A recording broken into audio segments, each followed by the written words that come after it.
Damai sejahtera Allah yang melampaui segala akal, itulah yang menguasai hati dan pikiranmu di dalam Kristus Yesus Tuhan kita. Amin.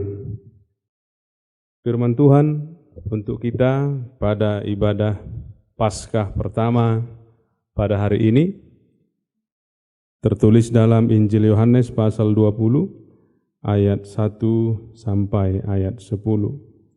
Demikian firman Tuhan. Pada hari pertama minggu itu, pagi-pagi benar ketika hari masih gelap, pergilah Maria Magdalena ke kubur itu dan melihat bahwa batu telah diambil dari kubur. Ia berlari-lari mendapatkan Simon Petrus dan murid yang lain yang dikasihi Yesus dan berkata kepada mereka, "Tuhan telah diambil orang dari kuburnya dan kami tidak tahu di mana ia diletakkan." Maka berangkatlah Petrus dan murid yang lain itu ke kubur. Keduanya berlari bersama-sama, tetapi murid yang lain itu berlari lebih cepat daripada Petrus, sehingga lebih dahulu sampai ke kubur. Ia menjenguk ke dalam dan melihat kain kapan terletak di tanah, akan tetapi ia tidak masuk ke dalam. Maka datanglah Simon Petrus juga menyusul dia dan masuk ke dalam kubur itu.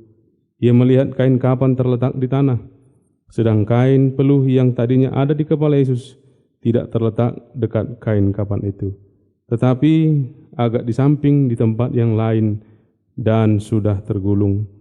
Maka masuklah juga murid yang lain yang lebih dahulu sampai di kubur itu, dan ia melihatnya dan percaya. Sebab selama itu mereka belum mengerti isi kitab suci yang mengatakan bahwa ia harus bangkit dari antara orang mati. Lalu pulanglah kedua murid itu ke rumah. Demikian firman Tuhan. Saudara-saudari yang dikasihi Tuhan kita Yesus Kristus, Paskah adalah bukti bahwa Allah berkuasa atas maut. Paskah juga adalah bukti bahwa kematian bukan dari akhir orang percaya. Paskah juga adalah bukti bahwa Tuhan yang memelihara kehidupan kita. Melalui peristiwa Paskah, kita diberi pengharapan bahwa hidup kita di dalam Yesus adalah kehidupan yang kekal, bukan kematian. Meski setiap orang harus melewati kematian, tetapi kita tidak berhenti di kematian. Kita tidak tinggal dalam kematian, tapi kita hidup di dalam Yesus yang hidup. Kita hidup dalam Kristus yang telah bangkit. Saudara-saudari yang dikasihi Tuhan kita Yesus Kristus, firman Tuhan pada pagi hari ini mengingatkan kita bahwa kita harus percaya apa yang dituliskan oleh kitab suci. Kita tidak boleh ragu apa yang dituliskan oleh kitab suci.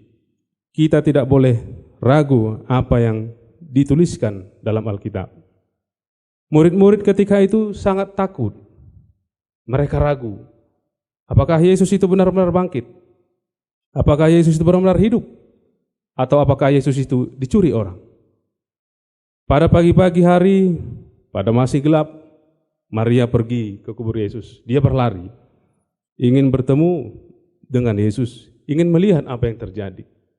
Tetapi ketika Maria melihat apa yang terjadi bahwa kubur telah terbuka, dia takut, dia terkejut.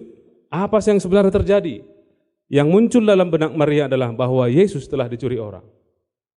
Lalu dia kembali lagi, dia menjumpai murid yang lain, dia menjumpai Petrus mengatakan bahwa kesimpulan Maria bahwa Yesus telah dicuri. Maka kedua murid yang lain berlari ke kubur untuk melihat apa yang terjadi. Saudara-saudara yang dikasihi Tuhan kita Yesus Kristus, banyak dari kita terlalu cepat mengambil keputusan dan kesimpulan tanpa merenung terlebih dahulu. Maria dengan tergesa-gesa menyimpulkan bahwa Yesus telah dicuri. Ini juga menandakan bahwa Maria mulai melupakan, atau dia mulai ragu, atau dia mungkin tidak ingat bahwa Yesus telah berkata, kitab suci berkata bahwa Yesus akan bangkit pada hari yang ketiga.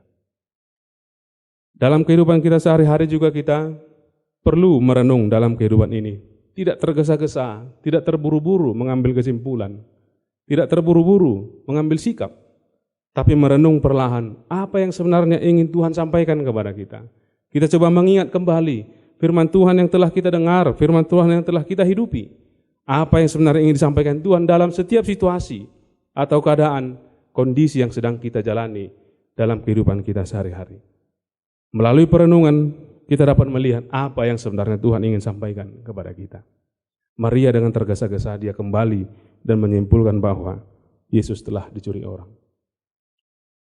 Saudara-saudara yang dikasihi Tuhan kita Yesus Kristus, marilah kita melihat sejenak dalam kehidupan kita, secara khusus dalam Minggu Paskah kita pada pagi hari ini. Kita tentu ingin seperti Maria yang bertindak dengan dasar mengasihi Yesus. Dia pergi sebenarnya ingin melihat Yesus yang dia kasihi. Tapi kesimpulannya bisa berbeda, karena mereka belum mengimani kitab suci yang sesungguhnya. Ini juga mengajarkan kita bahwa kita tidak boleh ragu apa yang telah dikatakan kitab suci. Kita tidak boleh takut atau ragu apa yang telah dikatakan Yesus kepada hidup kita. Yesus telah bangkit, dia tidak dicuri. Yang kedua, firman Tuhan juga mengajak kita bersama, sama seperti murid-murid yang berlari, ingin ke kubur Yesus melihat apa yang sebenarnya terjadi. Mereka ingin menyaksikan, melihat apa yang sebenarnya terjadi. Peristiwa itu adalah peristiwa yang besar, yang luar biasa, yang tidak pernah mereka lihat, yang tidak pernah mereka pikirkan sama sekali. Tapi itu terjadi, bahwa Yesus bangkit dari kematian. Mereka terkejut. Mereka melihat bahwa kain kafan tidak lagi berada dalam tubuh Yesus, tapi sudah berserak di tempat yang berbeda. Ini menunjukkan bahwa Yesus tidak dicuri. Kalau Yesus dicuri, tentu kain kafannya ikut dibawa. Tapi dibuka dengan baik dan diletakkan dengan baik. Ini menunjukkan bahwa Yesus adalah bangkit dari kematian. Bukan maut yang berkuasa, tapi Allah dalam Yesus yang berkuasa untuk menyelamatkan manusia dari dosa melalui kebangkitan Yesus Kristus. Ini adalah inti Paskah, bahwa Yesus bangkit dari kematian, bahwa Yesus mengalahkan maut, bahwa Yesus telah menebus dosa kita, bahwa Yesus telah membawa kita kehidupan yang kekal di dalam Allah. Kita tidak boleh ragu, kita tidak boleh takut bahwa Yesus benar-benar bangkit dari kematian. Firman Tuhan ini juga menyuarakan kepada kita bahwa ada murid yang melihat peristiwa itu, dia langsung berkata, dia percaya. Artinya dia mengingat peristiwa, dia mengingat apa yang telah disuarakan Yesus, bahwa dia bangkit pada hari yang ketiga. Dia mengingat bahwa Yesus akan bangkit dari kematian, dan dia percaya. Ini tentu yang harus kita lalui, kita ikuti, kita imani. Sama seperti murid yang percaya kepada Yesus bahwa Yesus telah bangkit. Banyak orang berkata, bagaimana? Apa bukti? Saya belum melihat Yesus bangkit. Iman kita yang mengatakan bahwa Yesus itu bangkit. Murid-murid yang percaya itu tidak melihat itu, tapi dia yakin dalam imannya bahwa Yesus benar-benar bangkit dengan bukti yang dia lihat, dengan bukti yang dia perhatikan. Oleh karena itu, marilah kita meyakini bahwa Yesus itu benar-benar bangkit. Saudara-saudari yang dikasihi Tuhan kita Yesus Kristus, firman Tuhan pagi ini mengajak kita bersama untuk sungguh-sungguh meyakini bahwa Yesus itu telah bangkit dari kematian. Bahwa Yesus itu sungguh-sungguh telah mengalahkan dosa dan kematian. Dan Yesus itu adalah juru selamat kita yang memberikan kita kehidupan kekal di dalam Allah Bapa kita. Kita tidak usah ragu dan kita tidak perlu takut.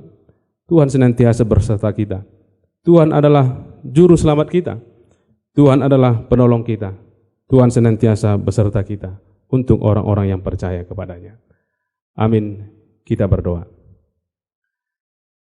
Ya Allah Bapa kami yang bertahta dalam kerajaan surga, kami sungguh bersyukur karena Tuhan telah mengutus Yesus Kristus untuk menebus dosa dan kematian kami. Melalui Yesus Kristus kami memperoleh kehidupan dari Allah Bapa.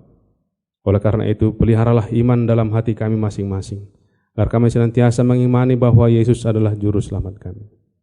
Kami juga berdoa untuk seluruh warga jemaat-Mu, kiranya Tuhan memberkati mereka dalam setiap aktivitas mereka, agar mereka senantiasa berjalan dalam kehendak Tuhan, dan kiranya Tuhan memberkati mereka dalam setiap rencana-rencana mereka. Kami serahkan kehidupan kami, keluarga kami, hanya dalam nama Yesus Kristus Tuhan dan Juru Selamat kami. Amin.